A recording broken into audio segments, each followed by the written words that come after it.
ऐसे में तो पानी पूरा बर्बाद हो गया।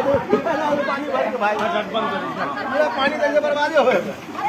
आराम से एक करके लेना भाई, जिसमें ले रहा तो बर्बाद हो रहा होगा।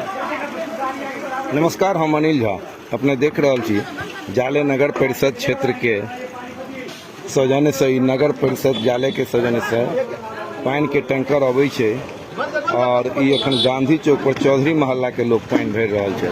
बहुत समस्या छी, पानी के भयानक समस्या छी। एकोटा चापाकल पानी नहीं दे रहा है, मोटर चलनाई पहले बंद कर देने छे और ई नगर परिषद के व्यवस्था है जो लोग के जान बाँचल छे।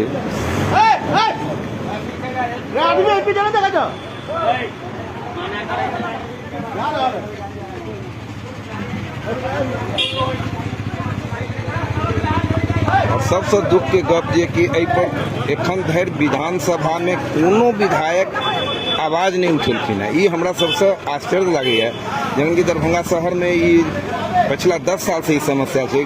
कतौ कतौ कोनो कोनो गाँव में होइ छलै, मुदा एहि बेर तो दरभंगा जिला के लगभग सब गाँव के यह स्थिति है। कुछ गाँव छोड़ कर अधिकांश गाँव के पानी के यह समस्या है।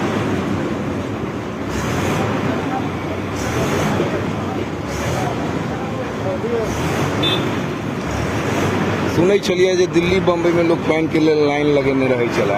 अब गाँवों में जो यह समस्या भ जेतै तो आखिर लोग जेतै कतऽ।